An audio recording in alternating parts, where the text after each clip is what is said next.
Future, thanks for the big raid. Hardcore Terran fans, you know, I'm sure you're here to watch high level, up and coming NA pro gaming play, and then you got sent over here to watch a level of play which Future could never even aspire to, even if he wanted to, man. He tries a little harder, but he'll never get here. Because this here is God tier. This here is the Florencio files. He's on his Dankcraft account. And he's playing against a Rolex.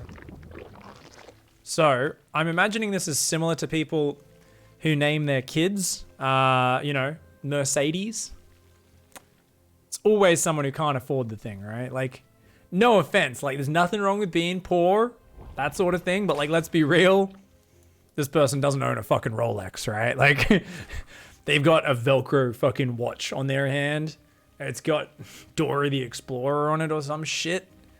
They're like, one day I'll have a Rolex. And I'm like, I don't know, man. It seems a bit expensive for a watch, to be honest. Seems fucking silly. Yeah. I mean, I just wish people were a bit more realistic, you know? Like, if you're going to name your kid, be realistic. Be like, I don't know, Prius? It's a nice name for a girl, I think. Name my kid Prius. Yeah. Maybe. I don't know. Give him some realistic aspirations. Don't feed him this, you can be anything you want to be. Your name's Rolex. You could be rich and successful. Fuck that. Hell's no, man. Name your kid Chastity. Well, that's also dreaming. That's also not possible, is it, Vox? You see, that's some of that shit you're like, oh no, I'll name her Chastity. And you're like, well, you're going to get the opposite of what you were hoping for with that name. It's like, you know, you put your kid in the super conservative religious school and you're like, it'll teach them good values and how you shouldn't fornicate before marriage. And I'm like, well, you know you just locked in them banging like when they're 14, right? Like you just lock that shit in by like making it off limits, right? Like, do you know how teenagers work? And, oh, I fucked up. Like, yeah, you fucked up. Be realistic, guys. Be realistic. Rolex here, big dreams. Thought he could break through a full wall off. Unfortunately, wasn't very realistic, was it? Also, this is basically the opposite of a Rolex style composition, isn't it? This is the Velcro fucking watch Dora the Explorer on it right here. Like, this is the cheapest shit you can possibly get. The cheapest. I keep hearing hammering outside because there's an apartment right behind my little backyard area. We have like we're a downstairs apartment. So the neighboring building, there's like, they're doing all this renovations and shit. And because it's like they're doing it on the balcony, most of it, and it's like coming right through my back. And I keep thinking it's someone knocking on my door. Anytime there's someone hammering, I'm like, oh shit. Because you guys, I don't know about you guys, I'm traumatized from the FedEx guy coming, and normally he like knocks and then sprints away, and he's already filling out his little thing like was not home. And he's like throwing a card into the mailbox that says, nope, tried 7 times. No one answered the door. You guys know what I'm talking about. Fucking couriers, right? And don't get me wrong, it's not their fault. They don't get paid enough. Still kind of think it's their fault. Like, there's always one company that's like even worse than the others, where your local delivery guy is like literally incapable of finding his way to your front door. Like, I like to imagine it's a little bit like watching a Roomba or something, and he just like gets to the front of your property and he just kind of like starts zigzagging and running into bushes and shit. And he's like, well, no, I mean, I ran into a few bushes and then a tree, and then I just gave up and walked off. And, you know, a person wasn't home to get the delivery. And I'm like, no, you fucking... So anyway, long story short, every time I hear this hammer, I'm like, is someone at my fucking door? And I kind of spaz out a little bit. Random story aside, Florencio doing some honorable macro play right now. Builds a Chad. Does build another Chad to go with it. It's true, you do need another bro to high five, but look at this. He's just building a Nexus. And I kind of worry for him, because if his opponent doesn't freak out, his opponent's already got 40 drones and 3 hatcheries and a bunch of queens up. I mean, this is the perfect setup for a Zerg to just overwhelm Florencio with enough queens to defend the harassment.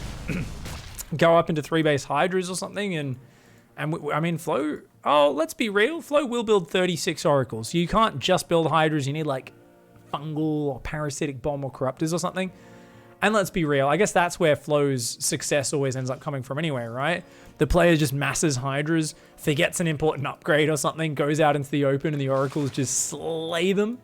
Or they go for massive Corruptors and he just builds like 15 Chads and they, you know, Chads are the ultimate predator of the Corruptor. Corruptor very good against other air units. Pretty terrible versus Chads. Chads are the ones with the Rolexes. They buy them with their trust funds. You know, yep, you know it. You know how the world works. Grilled Cheese and Scrotala Yehihu. Thank you very much for the subs. Can we get the backstory on Scrotala Yehihu? That's a fucking glorious name, that is. Oh, check it out, guys. 2 fake Chads, 2 real Chads. Oh, shit. It's a quad of Chads. Or at least it's pretending to be. Starts clicking, gets a drone. Doesn't even turn on his ultimate piss stream, realizing it doesn't do damage against the Queens. Queen's running away. One of them barely survives. She had like 2 hit points. Oh shit, that hatch is taking damage.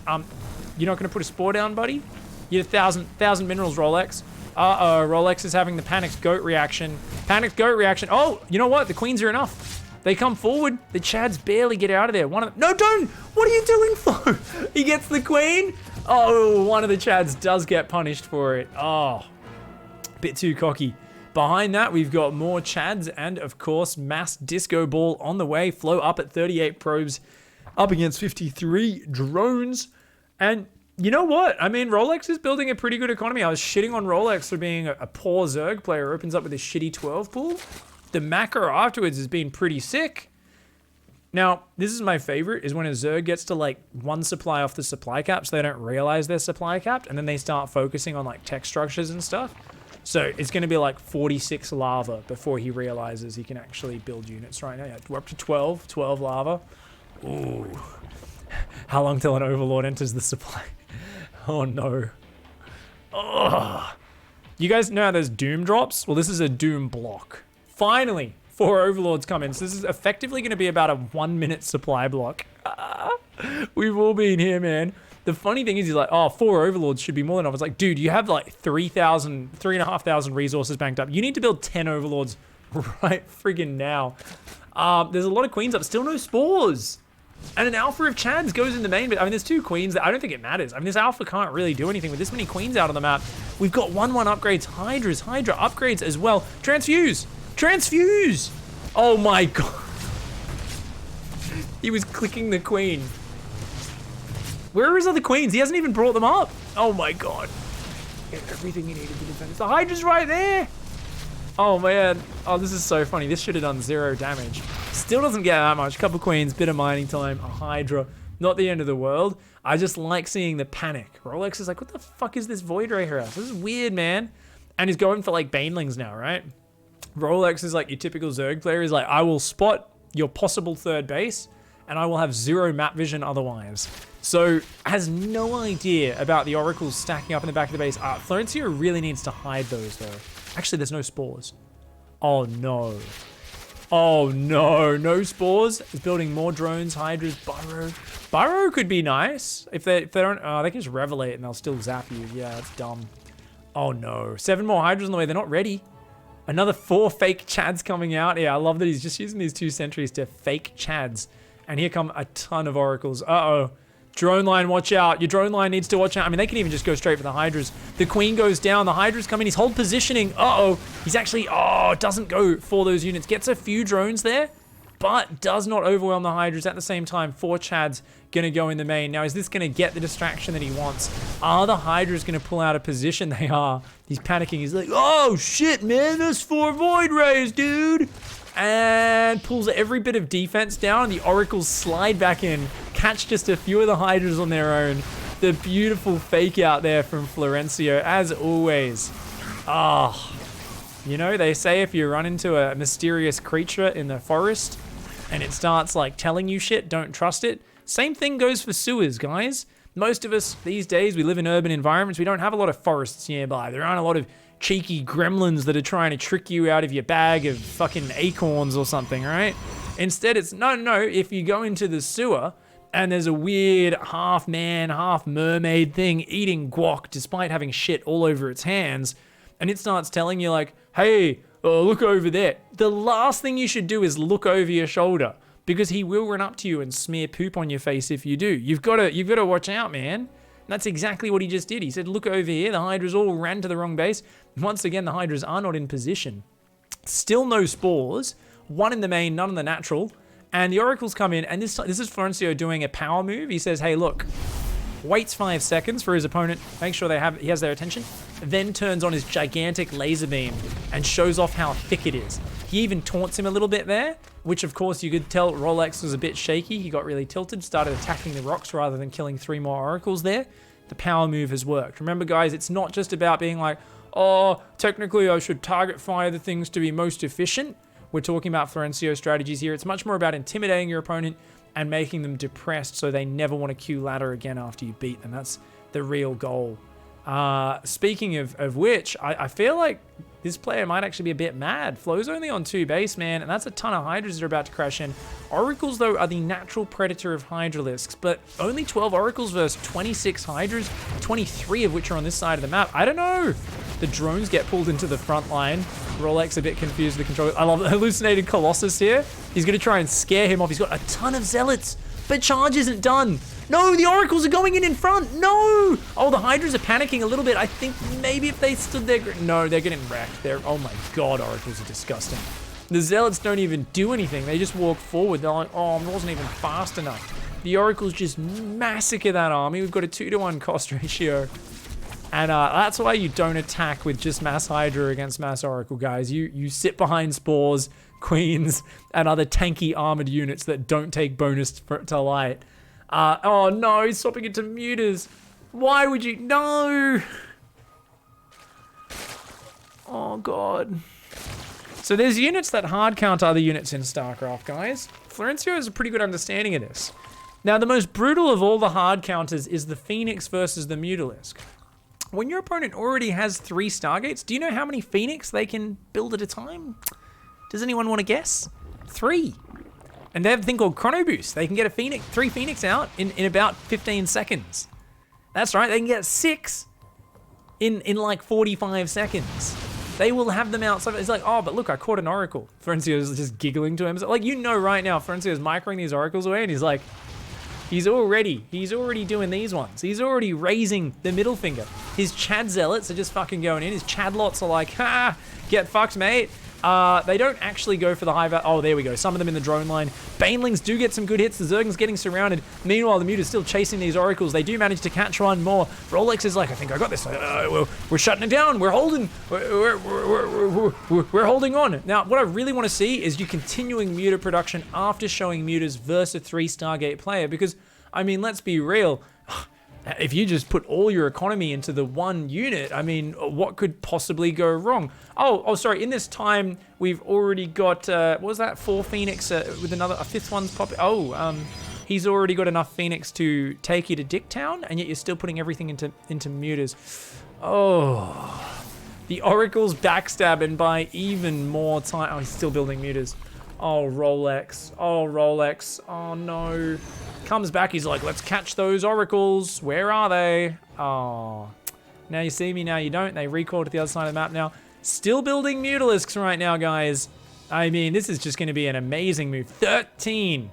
Building even more. Oh, what could go wrong? What could go wrong? What could go wrong? Oh, God. I feel, oh,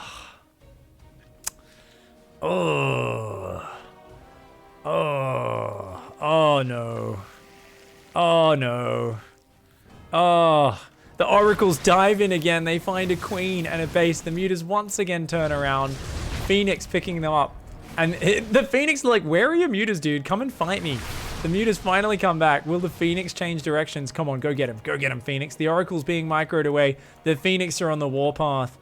Oh, and you're about to watch a big old Phoenix bashing. He's like, I'll add 2 Corruptors. That'll help. I don't know if it will, buddy. Run! Okay, I think Rolex has realized that this was a mistake at this point. The Mutas do run away. Florencio with his high-level chasing. Can't figure out where they've gone. He's worried about them backstabbing him. Fair enough, fair enough. Behind this, still hanging out on 2 bases, and now has DT tech. Remember, no warp gates, so he's just building them out of gateways. Efficient play, as always. And is making the casual 14-minute transition into unupgraded Stalkers to go with the Charge Zealots. The Oracles come back in, dive on the 4th base. Rolex is like, I may have made a terrible mistake. Shit. And does he even have enough on the ground? The Banelings need big hits on these Zealots. Doesn't micro them at all, and that is not going to be enough on the ground to defend this. The Mutas are going to be needed, so the Mutas need to go in. Where are the Phoenixes? The Phoenixes aren't here to cover. The Mutas have an opportunity to clean this up. They're going to start overwhelming those Stalkers. The Oracles and Phoenix a little bit slow to the party. Zealots in the mineral line, and the Phoenix come in and say, lol, did you think you had a chance? The Mutas run forward in front of the Corruptors. Get behind the Corruptors! Get behind the Corruptors! Rolex, no!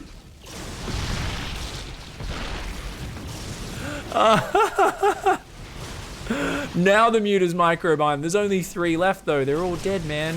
Oh, you give these Phoenix like 1 sec. It's just, he runs into the fist of Neeb there. I mean, look at this Phoenix micro. This is clearly Neeb with the controller. The fist of Neeb. Set up by Florencio's amazing tech switch. The old Mass Oracle into make you want to build Mutas and Corruptors into annihilate you with Mass Phoenix. Oracles come in for the 17th time. A Band-Aid goes down. And that was kind of like trying to put a Band-Aid on someone whose head is hanging off by a thread. Like, you know, you watch someone get decapitated, you run over and you start sticking Band-Aids on them. I'm like, I think this might not be the right situation for a transfuse. I don't know if that's going to out-heal the DPS of 9 Oracles, mate. The Oracles don't really give a shit. They do end up throwing some of their lives away. And we are, of course, now in the tail end of this game where what we're going to see is, can Florencio make his dream of becoming a Major League Baseball player true? Can he throw this game? We've seen him throw games like this before. I mean, he's fully mined out in the main. Still has not taken a third. He's finally thinking about it just now. There's always hope, right? You know, the Zerg's got next to no money, but we just need Flo to fly into like some spores or something. Yeah, there's a chance. Comes in though, picks up a few drones. The Ling's looking for the backstab. Can Rolex make the dreams come true, make a comeback? I don't think so. I think Florencio has thoroughly dicked his opponent with his trademark, forced certain units out, bait them into it, transition into some other shit, and then laugh his way to the back. There's even a DT here. Oh my god, adding insult to injury. And once again, the Mutas fly out in front. They go, oh, let's get him. It's only a few Phoenix. And of course, Rolex looks back and says, where'd my Mutas go? Oh no. Pull back, get out of the choke point. Oh god. Oh god. Pull back, get the surround, Rolex. Ugh. Luckily, they're +2 Carapace Lings, so they're pretty tanky, but that was about as bad a trade as you could possibly take there, engaging in the choke point. Oh. Remember, guys, engaging Zealots in a choke point is like walking into a dark alleyway and seeing a bunch of dudes standing shoulder to shoulder with broken bottles in their hands, and they're clearly like 6 hours into a coke binge, and all they want to do is fight. Because like they just feel like fucking awesome. They want to prove how awesome they are, and you're like, do I go in there or do I run away? It's like, you always run away. You don't fight someone high as fuck who's just snorted an 8-ball and is ready to just fight like a maniac. You run away. You run away, man. Of course, Rolex here actually says, you know what? You've been pissing me off, so I'm going to piss on you. Does come over, pisses on Florencio's only base that actually has a lot of minerals. Florencio's almost completely out of gas as well. And that was actually a pretty good base tonight. We've got a good Corruptor count. Is it enough, though? What do we got that can actually kill them? 3 Stalkers. These 3 Stalkers have to make the magic happen, guys. The Phoenix count actually can't fight the Corruptors anymore. Oh my god, his float. You know what? That's one of the great things. Some people like someone who takes a while to finish. Florencio definitely has that power. So, you know, he's got like some tantric levels of finishing StarCraft games. He's like, oh no, I like to save it all up. Like he was in such a good position, and his opponent's economy is still so bad, but like, I mean, what's he gonna do now? Like, he's long distance mining. These last mineral patches are almost gone. Ooh, how does he finish this? He's just gonna make DTs and into Archons. So he's gonna make very expensive Archons, but they're a little bit more gas cheap. And he's up against, I guess, a Mutalisk. So, okay, fair enough. You've checkmated him. Fair enough. I mean, Corruptors don't shoot down. There's no Great Aspire. A couple of Archons will do the trick. Florencio here, you know, takes his time, but he does get to the finishing move. A bit of piss.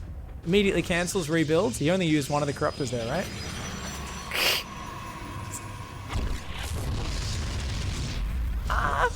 This is just he's going to build a forge so we can build some cannons underneath these. That's clearly the counter to this. One Mutalisk flies in, is like, ha!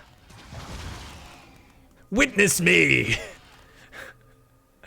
You know this. These are definitely some Half-Life war boys right now, right? That Muta's fucking just sprayed the chrome all over his teeth and he's like, witness! And goes down in a not very glorious cloud of blood. Yeah, not that impressive, mate. These ones are like, just, okay. They're like, yep, I think this is our goal in life. Just urinate on our opponent. We can still win. If we just pee on our opponent enough, there's always a chance. I'm like, there really isn't, but I like that you're dreaming. Dreaming big, you know? You're like, I would name myself Rolex. I have big dreams one day. And I'm like, yeah. Well, it's good. It's good to have dreams, but it's also good to be realistic right now. And realistically, I think if Rolex maybe was paying a bit more attention to his senses, he'd notice a certain smell, certain trademark smell. It smells a little bit like taint after a very sweaty game of squash. You know, it smells. It's not the nicest smell. It's a little bit like, ugh. It's the smell of that guy who clearly hasn't showered in a week, standing next to you on the subway, and he reaches over you to hold the bar. You know, the bar, the thing that you hold to stabilize so you don't fall over on the subway. But he does it over your face. Ooh, that's the smell that Rolex should be smelling right now, because he's in Dicktown. And it does smell. It does smell like a well-aged gooch. An uncleaned, well-aged gooch. And you know what? That's a smell which is your first warning sign to type GG and leave the game.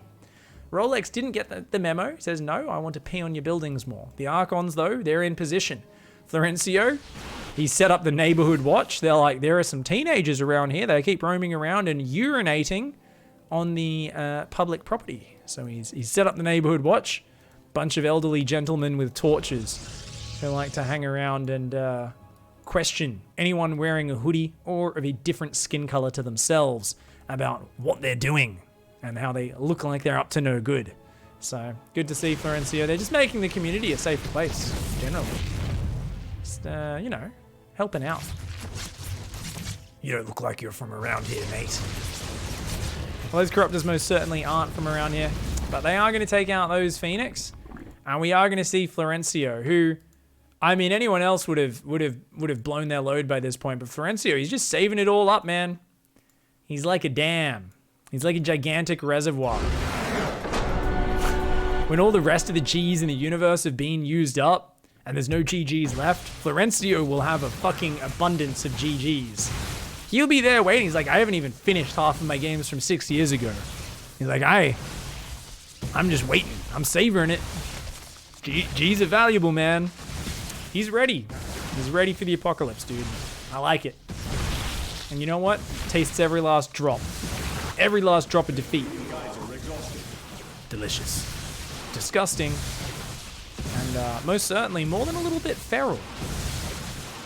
We're on his camera, of course. Florencio here, enjoying defecating on the corpse a little bit. Standard Florencio. Absolutely no respect for the dead. And that's why we love him. GG, well played. Thank you, Florencio, for these lovely replays. Guys, don't forget to support the Patreon. Links down below if you do so wish. Click the subscribe button. Have some fun. Post in the comments some suggested strategies for Florencio. He won't read them. I might. If I see some cool ones, I'll share them with him. Thanks for hanging, guys. Have a good night. My YouTube outros are the worst. I'm like, guys, Patreon. Things. It's very high effort. I'm a good content creator, guys.